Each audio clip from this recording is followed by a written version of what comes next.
por favor, o Michael, que já nos abençoou aqui nesta manhã com a palavra. Ô Michael, hoje de manhã você falou, hoje à noite você apresentou a sua turma, mas você não se apresentou e nem apresentou a Amy. É verdade ou não é, Amy? Ele te apresentou? Não, não apresentou não. Então ele vai falar um pouco dele, né? Nós vamos orar pela sua vida.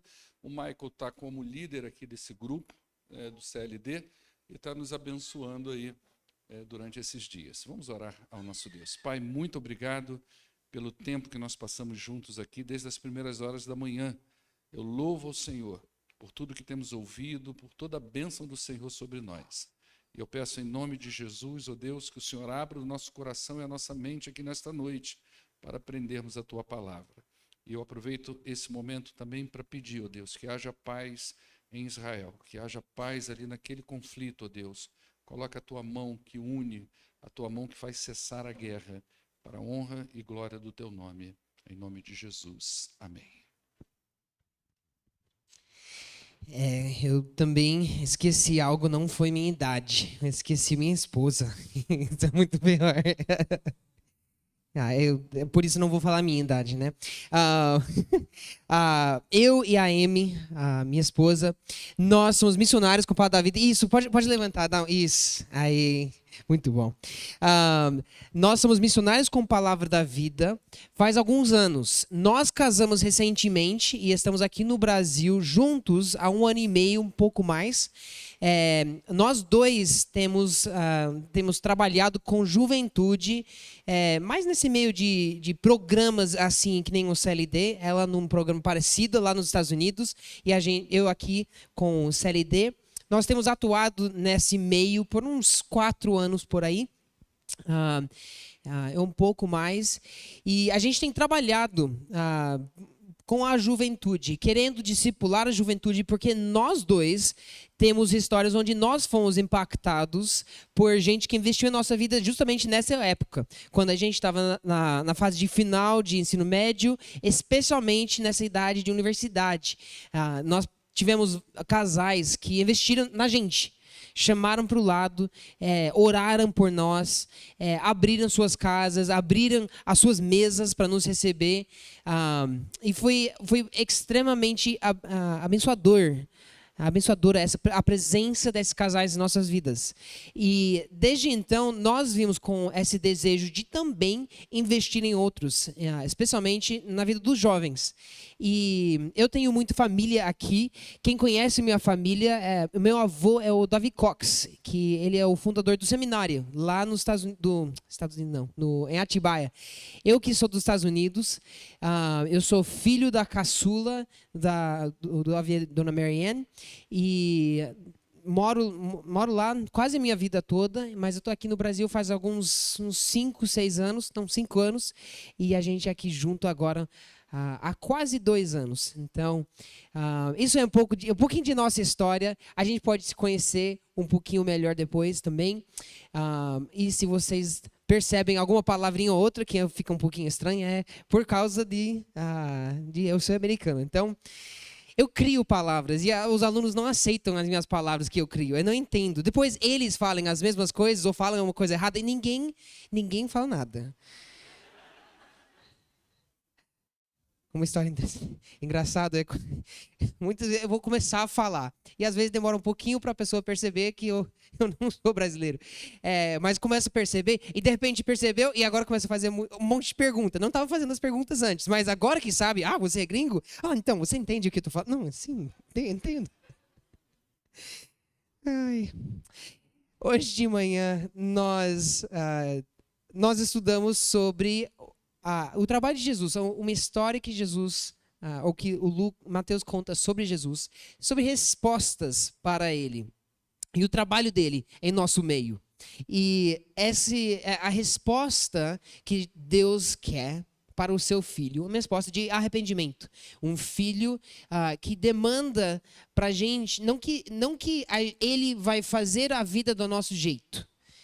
Esse não é o nosso Deus. Ele não é um Deus que chega e fala, Deus, faz isso. Aí ele, beleza, vou fazer para você. Ele é um Deus generoso. Ele responde. E sim, às vezes ele dá o que nós queremos. Porém, Deus é um Deus que é Deus. E às vezes a gente esquece disso. Jesus é Deus e Jesus tem a sua obra. E nossa obra nem sempre é a mesma que a ele. E quando nós temos uma divergência, nós precisamos nos arrepender, dobrar o joelho e caminhar com ele. E não esperar que ele, que vai mudar todas as circunstâncias, em nosso favor, do jeito que a gente quer. Hoje à noite, eu queria dar continuidade, não com o mesmo texto, mas com a mesma ideia de que, às vezes, Jesus tem alguns projetos e obras e ideias que não combinam com os nossos, no primeiro momento. E qual vai ser a nossa resposta? O que Deus pode fazer com as nossas respostas? Esses textos, essas pregações, vêm de um tempo na minha vida onde Deus tem trabalhado bastante em mim, mostrando que, Michael, às vezes, as suas ideias podem ser boas, mas talvez não é o momento. Ou talvez você está passando por um momento difícil e você não entende por quê. Mas não duvide que eu estou trabalhando na sua vida. Eu estou fazendo algo. Confia, tenha fé. E eu tenho descoberto que, realmente, o quanto mais eu abro mão do meu jeito, mais incrível fica o jeito de Deus. Eu realmente começo a gostar. E às vezes esse processo demora, né? Pode demorar muito tempo. E é um processo. Mas a alegria vem não porque a gente tem conseguido mostrar como a vida é tão boa, mas a gente consegue mostrar que nosso Deus é tão bom quando a gente vive com fé nele, em obediência a ele, independente das circunstâncias, porque realmente é ele que traz a vida. Então, eu convido a igreja a abrir suas Bíblias em João, capítulo 13.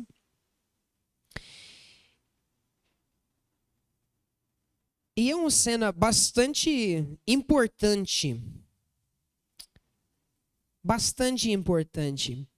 para a história de Jesus. E nesse momento, Jesus está nas últimas horas com os seus discípulos. Ele está tendo a última ceia. Eles estão jantando juntos. Isso é logo antes de Jesus ser morto. E vocês conhecem a história de Jesus. No início, ele vem pregando a mensagem do reino, ele vem servindo as pessoas, ele vem expulsando demônios, ele vem curando pessoas, fazendo milagres, fazendo sinais. E o povo começa a vir atrás dele. E Jesus teve muitas oportunidades de aumentar sua fama, mas ele não fez isso. Ele decidiu esperar no momento do Pai, fazer o que o Pai queria. Muitas vezes ele se retirava para orar, em vez de fazer outro milagre. Às vezes, quando estava começando a pegar embalo o seu projeto numa cidade, no seu ministério, o que acontece? Eles querem que ele fique. Jesus fala, eu vou aqui. Eu vou para outro lugar. Eu preciso começar a pregar em outros lugares. E Jesus começa a fazer esse ministério crescer, mas de um jeito divino, esperando o tempo de Deus. Não só indo atrás das multidões, mas investindo em pessoas, em seus discípulos. E no meio do ministério de Jesus, nós entendemos, tem uma parte onde Jesus começa a chegar talvez no auge da sua fama. E as pessoas estão atrás de Jesus porque ele está fazendo milagres incríveis, multiplicando comida de graça, churrasco para todo mundo. A gente ia atrás de um cara que passava aqui na rua fazendo carne brotar do céu e cair no prato. A gente ia atrás disso. Mas esse homem tinha algo a mais para partilhar com a humanidade, que foi a vida eterna. E ali ele começa a falar do seu plano, onde ele vai falar, vocês talvez não entendem isso, mas o Filho do Homem precisa sofrer para que o plano de Deus pode ser cumprido. E os discípulos não entendem isso. E eles têm momentos de luta com isso, dúvidas, e eles não pegam essa visão de Deus. E até nesse momento aqui, nas últimas horas de Jesus, nós vamos ver 4 reações dos discípulos, as pessoas mais chegadas a ele, que demonstram que ainda parece que eles têm alguma luta com o que Jesus vai fazer. Então, eu quero convidar vocês a lerem João 13, versículo 36. Eles estão ali conversando vários assuntos, e Simão Pedro faz uma pergunta. Versículo 36. Simão Pedro lhe perguntou: Senhor, para onde vais? Jesus respondeu: para onde eu vou, vocês não podem seguir-me agora, mas me seguirão mais tarde. E aqui é talvez um desejo natural de um discípulo, onde o mestre vai, o discípulo anda juntos. E aqui o mestre começa a falar para o discípulo: eu vou andar e você não vai comigo. Mas como assim, Jesus? Para onde vai? Mas como assim, esse tal de eu não posso ir contigo? Eu já passei os últimos anos da minha vida investindo tudo em te seguir. Agora eu não vou poder? Não estou entendendo. E Jesus começa a falar: você não pode me seguir, mas seguirão mais tarde. Agora, Pedro tem uma resposta, que é a primeira resposta que a gente vai estudar hoje à noite. Versículo 37. Pedro perguntou: Senhor, por que não posso te seguir agora? Darei a minha vida por ti. Pedro, ele tem uma reação forte, típico de Pedro, né?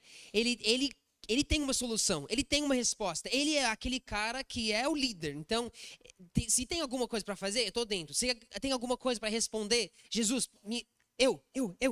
Esse é o Pedro. Ele é o cara que quer e está ali. Ele está junto. Só que o Pedro, em todo o seu entusiasmo, ele nos mostra uma falha aqui. E essa falha é que Jesus tem um plano e Pedro, ele acha que ele é suficiente em si mesmo para seguir o que Jesus tem. O que Jesus tem para frente, não importa. Seja o que for, eu vou junto. E ele fala assim: eu darei minha vida por ti. Eu morro por ti, Jesus. Como assim eu não posso? Eu estou pronto. Eu sou capaz. E Jesus responde algo triste para esse homem, autoconfiante, autossuficiente. Então Jesus respondeu: você dará vida por mim? Asseguro-lhe que antes do que o galo cante, você me negará 3 vezes. E talvez Jesus não esteja fazendo você acha que é isso, mas não vou te pegar, não é isso. Ele está revelando o que está dentro do coração do Pedro. Mostrando que Pedro, você acha que é assim, você acha que dentro de si você é assim, mas não é. Você não é tudo aquilo que você acha que é.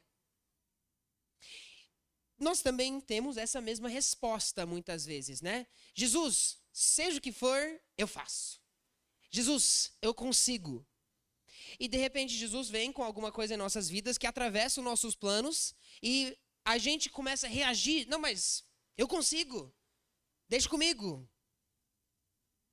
Eu sou capaz. E Jesus não está procurando pessoas autossuficientes. Jesus até revela que muitas vezes o que tem dentro da pessoa autossuficiente não é uma capacidade tão grande. Talvez Pedro, na verdade, esteja sendo dirigido por algo que ele vai perceber depois. Ele não está sendo dirigido pela coragem, por ser nobre, mas por medo. Por medo. É por isso que ele acaba negando Jesus 3 vezes mais para frente. Ele não está disposto a sofrer. Talvez ele não está disposto a passar por uma percepção de que esse discípulo não conseguiu seguir. Então ele fracassou. Não, eu não vou fracassar. Talvez entre alguns motivos isso seja um deles. De que o Pedro, ele lida ele coloca uma capa de autossuficiência, mas Jesus mostra, no seu coração tem coisa para trabalhar aí. Essa é a primeira reação. E nós vamos ver o que Deus faz com um tal de homem chamado Pedro e com os outros aqui. Jesus continua. Nós vamos dar sequência e eu quero passar primeiramente pelas mais 3 reações e depois ver o que Jesus faz com essas coisas. Versículo 1 de capítulo 14. Não se perturbe o coração de vocês. Creem em Deus, creem também em mim. Na casa do meu pai há muitos aposentos. Se não fosse assim, ele lhes teria dito: vou preparar-lhes lugar. E se eu for e lhes preparar lugar, voltarei e os levarei para mim, para que vocês estejam onde eu estiver. Vocês conhecem o caminho para onde vou. Agora vem um outro discípulo que a gente também conhece por outro fracasso dele, um pouquinho mais para frente. Agora vem o Tomé. Versículo 5, disse-lhe Tomé: Senhor, não sabemos para onde vais.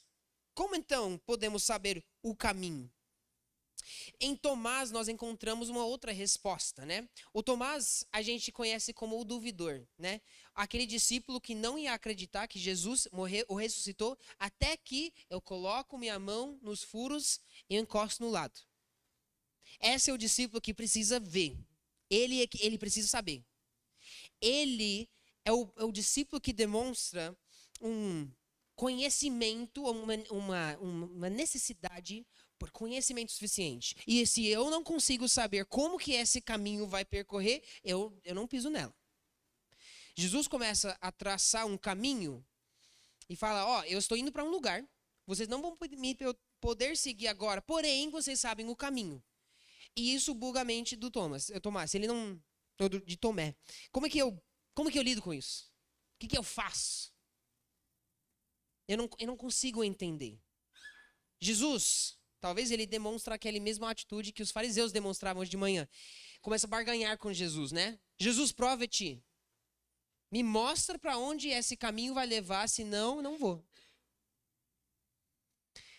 Jesus, não sabemos o caminho. E Jesus vai responder para esse discípulo: olha, respondeu Jesus, vamos ler o que Jesus fala. Eu sou o caminho, a verdade e a vida. Ninguém vem ao Pai a não ser por mim. Se vocês realmente me conhecessem, conheceriam também o meu Pai. De agora vocês o conhecem e o têm visto. Para Tomé, Jesus responde: cara, você não precisa entender tudo que está para acontecer. Você não precisa entender se o caminho vai para a esquerda ou vai para a direita. Você não precisa entender se o caminho vai ser fácil ou vai ser difícil. Você não precisa entender o próximo passo. Você precisa entender que você está comigo. Eu sou o caminho. E talvez eu não te mostro o final, mas eu te mostro o próximo passo. Cola comigo que vai dar certo. Na linguagem de hoje, né? Esse é o que Jesus responde para um discípulo que tem uma dependência demais em saber. E o Tomé e o Pedro demonstram talvez duas atitudes que nós também temos. Jesus, eu não falo com aquela pessoa se eu não sei como que vai reagir. Ô Jesus, eu vou perdoar, mas não vai me perdoar de volta? Não sei. Será que vale a pena? E a gente segura a vida de Deus querendo se expressar em nós, a gente segura o perdão, a gente segura a coragem, a gente segura a mensagem do Evangelho. A gente segura o amor que poderia fluir em nós, porque a gente não sabe, afinal, como a pessoa vai responder, se vai me retribuir, se eu vou sofrer, se eu vou querer receber aquilo que eu quero. São problemas. E Jesus vai começar a dizer para nós, gente, você não precisa saber para onde leva. Se A vai para o B, depois vai para o C. Você precisa fazer o que eu faço, o que eu falo. Anda comigo. Anda comigo. Um pouquinho mais à frente, ele vai dizer, se vocês me amam, vocês vão me obedecer. Versículo 15. Se vocês me amam, obedecerão os meus mandamentos. Tomé, você me ama? Tomé, você tem dúvidas. Mas o que você sabe é mais forte do que você não sabe? A minha esposa me cobra disso muitas vezes, né? Que a gente começa a sonhar, a pensar sobre o futuro. E eu fico pensando, eu não sei. Eu não sei. Gosto da ideia, mas eu não sei como que vai ser. E às vezes eu deixo de sonhar. E ela começa a me cobrar. O que você sabe? Sim, você não sabe muitas coisas, mas o que você sabe? E às vezes o que você sabe já é o que você precisa fazer. Mas o medo, de novo, vem e impede a gente de obedecer. Terceiro discípulo, que é o Felipe. Alguém aqui já assistiu a série do The Chosen? É uma série que a gente encontrou faz um tempo e, obviamente, é uma série, é uma interpretação de muitas coisas, né? Mas eles fazem um estudo muito profundo para entender como que aquele discípulo, ele responde assim nas escrituras, ele faz isso nas escrituras. Como que seria uma daquelas pessoas? Qual tipo de história leva uma pessoa a agir e reagir assim? E Felipe, para mim, o próximo discípulo que a gente vai encontrar aqui, ele, no The Chosen, eu acho que ele parece ter acertado. O Felipe é um discípulo, antes de Jesus chamar ele, já tem uma história de ministério. Ele já é alguém que andou com João Batista.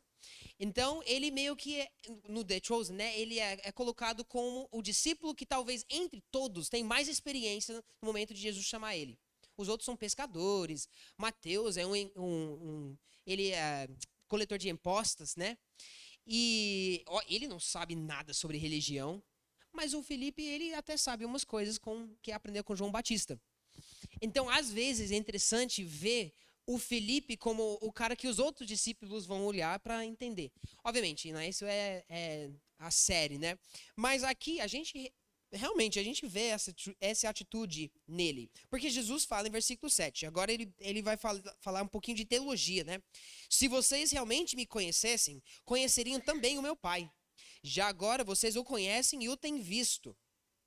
Disse Felipe: Senhor, mostra-nos o Pai, e isso nos basta. Mostra-nos o Pai, e isso nos basta. Para mim, eu tô vendo os outros discípulos e eu tô vendo dúvidas, né? A gente está encontrando Pedro com uma dúvida. Não, como assim? Eu não posso te seguir? Eu vou te seguir. Tomé, qual é o caminho? Como assim? E o Felipe parece ser o cara que já está querendo fazer as conexões. Eu identifico com ele. Eu não sei, mas na minha vida, eu já pulo para as conexões, né? Isso está acontecendo na minha vida, então Deus deve estar fazendo isso. Ou é por causa disso. Eu tento ver. E Felipe faz isso. Enquanto os outros estão com dúvidas, o Felipe já tem uma ideia teológica. O Pai. É isso que a gente precisa. É Ele que nós queremos ver. Mostra Ele para nós, Jesus. Ele vem com a teologia, né? E o Felipe, ele também demonstra uma atitude, uma visão humana. Porque ele não está vendo claramente o que Deus está fazendo no mundo. Ele tem acompanhado Jesus por muito tempo. Mas ainda que talvez o discípulo com mais experiência ainda também lida com uma dificuldade com a sua humanidade. Ele vê em Jesus. E Jesus quer que ele vê o Pai. Se vocês conhecem a mim, vocês conhecem o Pai. Jesus respondeu: Você não me conhece, Felipe, mesmo depois de eu ter estado com vocês durante tanto tempo? Quem me vê, vê o Pai. Como você pode dizer, mostra-nos o Pai? Você não crê que eu estou no Pai e que o Pai está em mim? A terceira visão, a terceira reação dos discípulos aqui é justamente essa de uma visão humana. A gente, mesmo experiente na caminhada de fé, a gente começa a já vir com as nossas ideias, o que a gente já tem visto, as soluções que já deram certo no passado. Eu já aprendi essa lição. Mas às vezes Jesus tem outra lição para nós, outro mistério para revelar, outro caminho que ele quer trilhar. E se a gente está tão assim, com essa visão nossa, o quanto eu já dominei o assunto, às vezes o assunto, Jesus, deixa de me dominar para me mostrar coisas que eu não tinha visto antes. Algo maior. E por fim, nós vamos pular um pouco aqui. Porque Jesus começa a falar sobre uma vida de alguém que convive com o Pai. Nós vamos voltar para isso, mas eu queria pular já para versículo 15, que diz o seguinte: se vocês me amam, obedecerão aos meus mandamentos, e eu pedirei ao Pai, e ele lhes dará outro conselheiro para estar com vocês para sempre, o Espírito da verdade. O mundo não pode recebê-lo, porque não o vê nem o conhece. Mas vocês o conhecem, pois ele vive com vocês e estará em vocês. Não os deixarei órfãos. Voltarei para vocês. Dentro de pouco tempo, o mundo não me verá mais, vocês, porém, me verão. Porque eu vivo, vocês também viverão. Naquele dia compreenderão que estou em meu Pai, e vocês em mim, e eu em vocês. Quem tem os meus mandamentos e lhes obedece, esse é o que me ama. Aquele que me ama será amado por meu Pai, e eu também o amarei e me revelarei a ele. Agora vai vir um outro discípulo com outro questionamento. E Jesus está falando um monte de coisa aqui. E quando a gente para e reflete naquilo que Jesus está dizendo, é incrível. Mas Jesus tem uma fala aqui no meio que deixa um outro discípulo meio que perplexo. Ele fala assim, versículo 19: dentro de pouco tempo, o mundo não me verá mais. E agora vem um discípulo que, antes de seguir a Jesus, ele dedicou a sua vida para uma organização dedicada a servir a nação, para que o Messias pudesse vir. Os zelotes. Eles eram caras que queriam que Deus viesse, trouxesse a liberação do povo, para agir no meio deles, para vir um Messias. Mas eles usaram muitas táticas brutais, né? Eles guerrearam. E então é um cara bastante dedicado, né? No momento, o Israel era ocupado por um outro reino, o Roma. E os romanos, obviamente, se você luta contra os romanos, eles vão lutar contra você e vão matar você. Então, esse é um cara que é dedicado à sua missão. Esse é um cara que já deu bastante para a causa. E a causa é engrandecer o Deus de Israel. E agora, aquele que ele acredita ser um Messias está dizendo que o mundo não vai ver ele. Isso talvez vai contra as expectativas desse discípulo. Mas como assim? Dediquei anos, talvez, para essa organização dos zelotes. Agora, eu dediquei anos para o Messias. E agora, no auge, ele está indo embora? Não sei se era para isso que eu me inscrevi. E ele questiona, versículo 22. Disse então Judas, não Iscariotes, né? Senhor, mas por que te revelarás a nós e não ao mundo? E Jesus tem uma resposta muito interessante, porque Judas tem um propósito humano, né? Judas quer que o mundo enxerga quem Jesus é, que ele é o Messias. Dedicou, afinal, sua vida para isso. Agora, que não vai acontecer do jeito que ele pensou, ele faz esse questionamento para Jesus. E Jesus fala algo meio repetitivo aqui. Olha como Jesus responde. Respondeu Jesus, se alguém me ama, obedecerá a minha palavra. Meu Pai o amará, nós viremos a ele e faremos morada nele. Mas como assim, Jesus? Não foi isso que eu perguntei. Jesus, eu perguntei por que o Senhor está indo embora e o mundo não vai te ver. E Jesus repete o que ele já tinha falado. Eu vou estar em vocês, vocês em mim, eu estou no Pai. E ele repete algo. E agora a gente começa a perceber o que Jesus está querendo fazer com toda a sua obra de ministério aqui na Terra.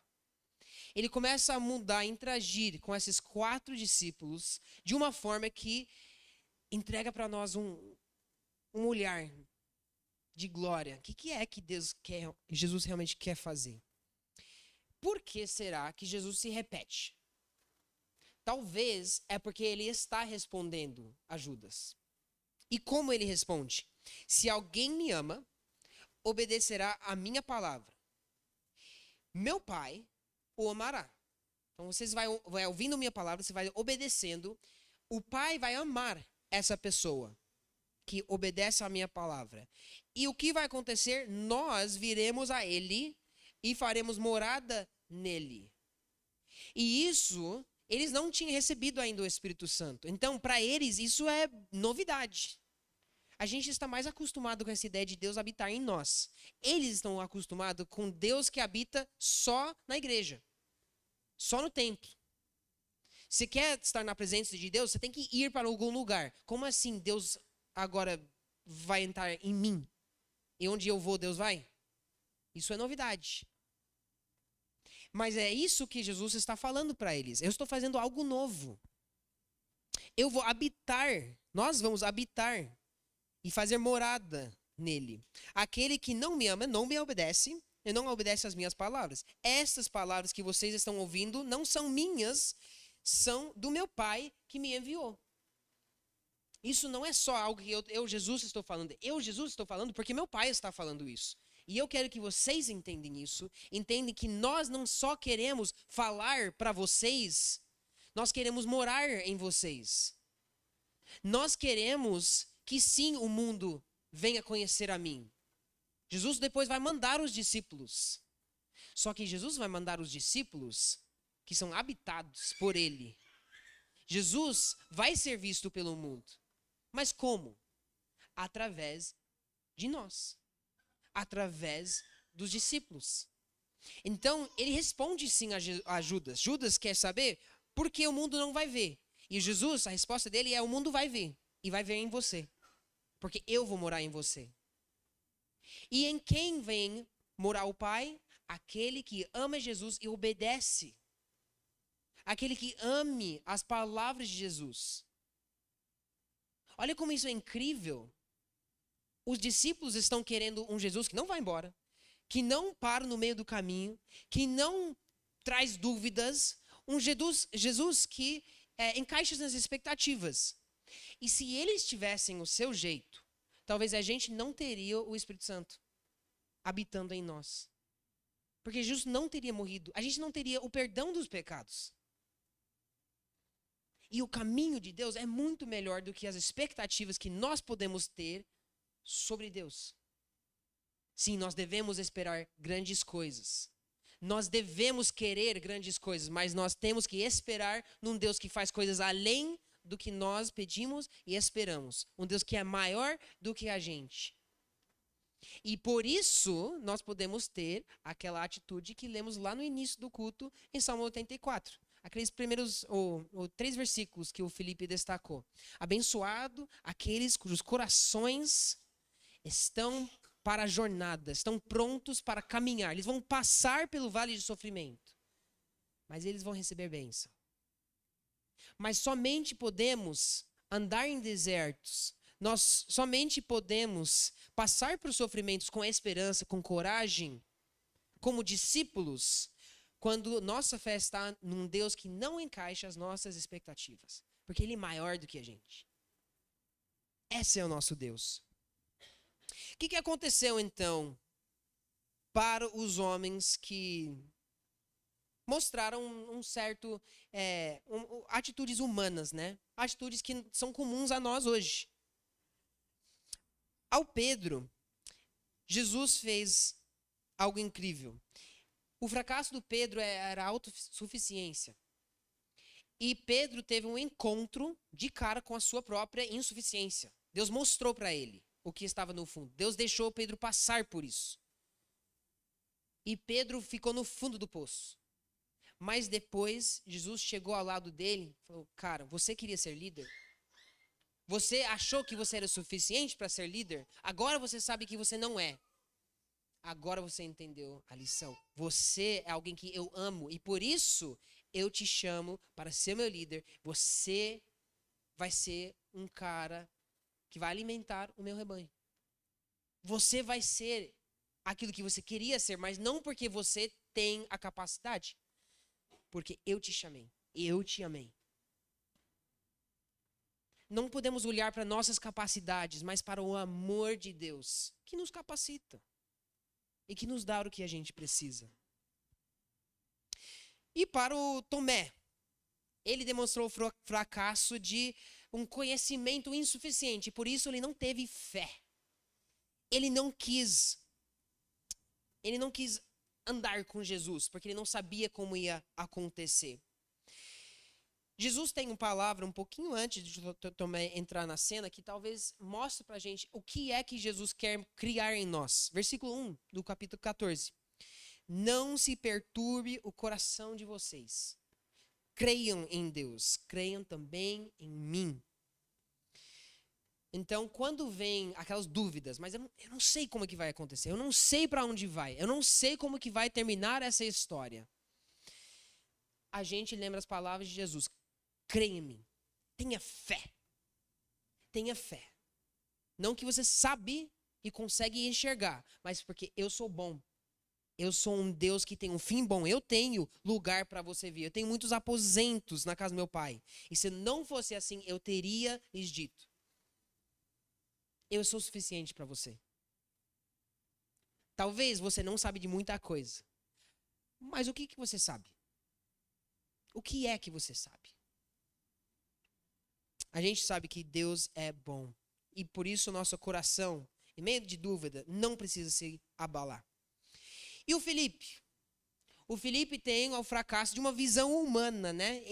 Talvez ele tenha aquela a perspectiva de, eu já tenho uma experiência, né? Eu já consigo, já vi isso antes. Eu sei como é o negócio. Então ele tem todas as respostas. Para ele, a gente pode olhar para versículos 12 e 13 para ver o que é que Jesus está querendo criar em nós, os discípulos dele. Digo-lhes a verdade, aquele que crê em mim fará também as obras que tenho realizado. Fará coisas ainda maiores do que estas, porque eu estou indo para o Pai. Eu farei o que vocês pediram em meu nome, para que o Pai seja glorificado no Filho. E que vocês pediram, e o que vocês pedirem em meu nome, eu farei. Para todos os discípulos, né? Mas talvez particularmente para o Felipe que já tem uma resposta, já tem uma ideia. Deus oferece um relacionamento de inferioridade, onde eu peço, Deus faz. Eu habito na palavra, a palavra habita em mim, eu vou pedir e Deus vai me conceder. E assim, Deus vai trabalhando em mim. E vocês vão fazer coisas grandes. Mas essa vai ser porque vocês dependem de mim. E não do seu próprio entendimento, não do seu próprio jeito de... eu já saquei. Vai para lá. Não. Vai para lá. Talvez a gente está errado.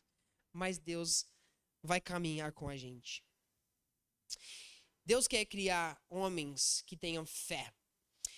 E por fim, o fracasso de Judas. Propósitos humanos, um fim humano. Mas, Senhor, eu quero que todo mundo vê agora como Messias. Sim, Judas. É isso. Mas o seu jeito não é o que eu vou fazer. Não vou fazer desse jeito. Eu vou fazer de outro jeito. E vai aparecer uma derrota. Eu vou morrer.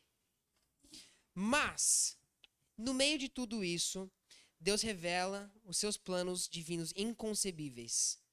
Que a gente queria uma coisa, mas Deus quer muito mais. E duas coisas que Deus quer. Versículo 18. Ele fala que eu não os deixarei órfãos. Eu voltarei para vocês.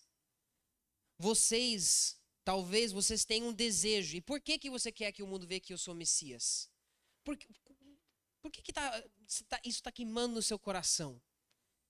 E Jesus fala, eu não vou deixar vocês aqui sozinhos, desamparados, sem as respostas para aquele desejo que você encontrou no Messias. O mundo vai me ver, mas eu estou com vocês, eu não vou deixar vocês sozinhos. E por fim, o versículo 23. Respondeu Jesus, se alguém me ama, obedecerá a minha palavra, meu Pai o amará, e nós viremos a ele e faremos morada nele. Deus fez e faz algo muito maior do que esse homem estava vendo. O mundo, sim, está vendo Jesus. porque nós andamos às ruas de Pouso Alegre. Jesus está sendo visto pelo mundo porque nós saímos para o trabalho e o mundo encontra-se com a gente. E através da gente que obedece à palavra, encontra com Jesus. Através de um povo que sofre, que passa por meio daquilo que a gente viu em Salmos 84, que passa pelas cobras que nós vimos hoje de manhã no deserto. O povo que passa por isso e sofre, ainda assim, não é abalado, não tem corações que são perturbados, porque eles creem, eles têm fé, eles acreditam, não nas suas próprias capacidades, mas no Deus que faz mais do que a gente consegue imaginar. Esse é o que marca nós como povo de Deus, é nosso Deus. É nosso Deus. Então, eu não sei onde cada um se encontra, mas eu sei onde a gente se encontra como povo de Deus, né? O mundo pegando fogo, guerra, falta de paz, cada vez de mal a pior.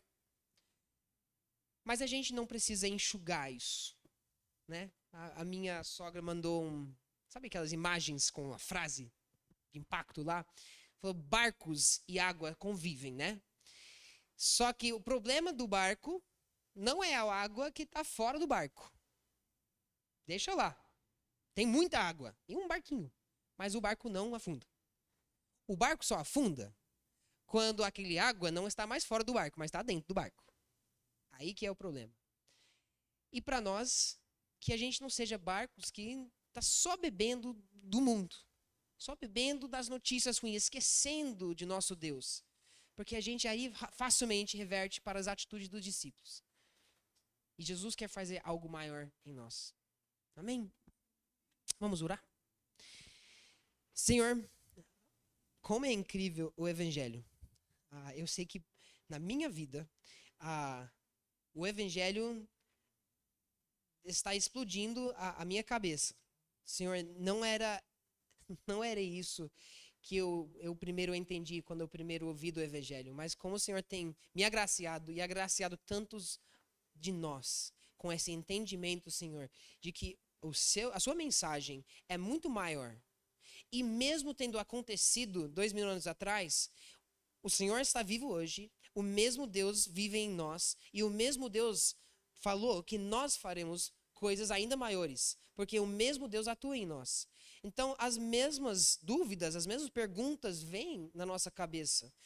Os mesmos questionamentos, as mesmas dificuldades.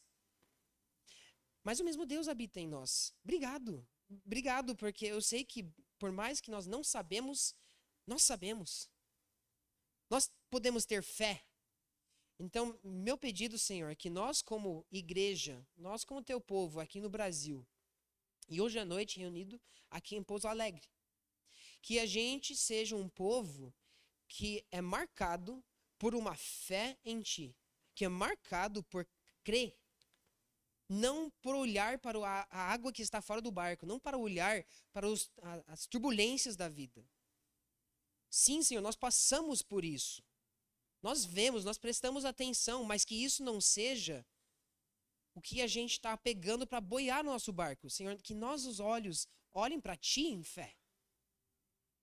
Senhor, faz milagres em nós. Talvez nós mesmos vamos morrer. A gente sabe que, infelizmente, isso é o caminho, muitas vezes. Mas, felizmente, nós temos alguém que já venceu a morte, que é mais forte do que a morte. Então, nos dá esperança, Senhor.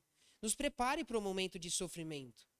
Nos prepare para hoje e amanhã. Senhor, que nós temos uma fé que não é morta, mas que é bem viva. E as pessoas vão ver isso nas atitudes que nós tomamos uns com os outros. Uma atitude de serviço, sem expectativa de retorno. Uma atitude de generosidade, sem saber como que vai ser recebido. Atitude de perdão e de amor que restauram, Senhor.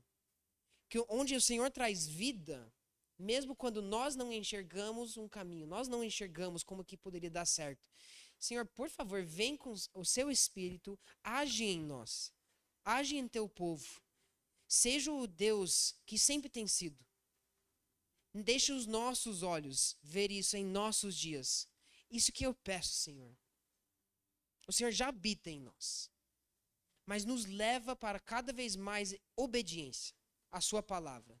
Nos ajuda a entender a sua palavra, a gastar tempo na sua palavra, para que a gente possa obedecer a sua palavra e assim desfrutar das bênçãos da sua presença em nós. Senhor, vem, age em nosso meio, faz o que o Senhor quer fazer. Nos leva em arrependimento, Senhor, onde a gente precisa arrepender.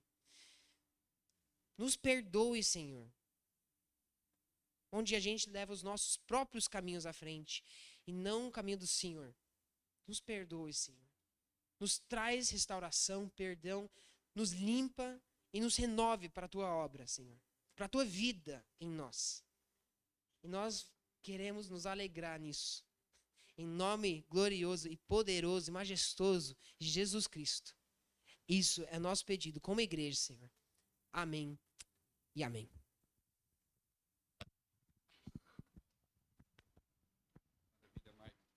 Obrigado. Deus abençoe a sua vida, da sua esposa e da sua equipe. Querido, nós vamos orar terminando. E o pessoal está lá em cima, Michael? Eles estão lá em cima, né? Tá, bacana. Nós vamos terminar agora. Eu quero agradecer a presença de todos vocês, membros da igreja, aqueles que estão nos visitando também. Deus abençoe a vida de vocês rica e poderosamente. Queremos mais uma vez agradecer ao pessoal do CLD que nos abençoou aí nesses 2 dias. Ontem também foi uma noite muito bacana, com encenações, uma noite alegre, com muito divertimento, né? Foi bem bacana. Ficaram aqui até mais ou menos 11, quase 11h30 da noite, né? Washington também, a sua equipe que trabalhou. Deus abençoe a vida de você, sua, da Adriana e de toda a equipe que você coordenou. Eu acho que o Washington chamou um batalhão de quase 20 pessoas para trabalhar, né? Que Deus abençoe a vida de todos vocês. Vamos ficar de pé, nós vamos orar, vamos para as nossas casas. Deus nos deu uma semana muito próspera e muito abençoada. Pai, muito obrigado por esta noite, uma noite incrível, um final de semana, ó Deus, incrível, com tantas coisas diferentes aqui na tua igreja. Nós louvamos ao Senhor por isso. Eu quero agradecer ao Senhor por todas aquelas pessoas que voluntariamente se entregaram nesses 2 dias a serviço do Senhor. Que o Senhor os retribua 100 vezes mais. O Senhor sonde o coração, ó Deus, e veja as necessidades de cada um deles. Quero agradecer pelo pessoal do CLD, ó Deus, que tiveram aqui esses jovens. Que o Espírito do Senhor os alimente, que o Espírito do Senhor os capacite, que o Espírito do Senhor dê a eles visão daquilo que eles precisam fazer nas tuas mãos. Pai, muito obrigado mais uma vez. Eu peço que aplique essa palavra de uma forma poderosa, de uma forma eficaz no coração das pessoas que aqui estão para ouvi-la. Em nome do poderoso Jesus Cristo, aquele que vive e reina para todo sempre, o nosso Senhor, o nosso Salvador. É em nome dele que nós oramos hoje e sempre. Amém. Despede da pessoa que está do teu lado, deseja a paz de Jesus para ela.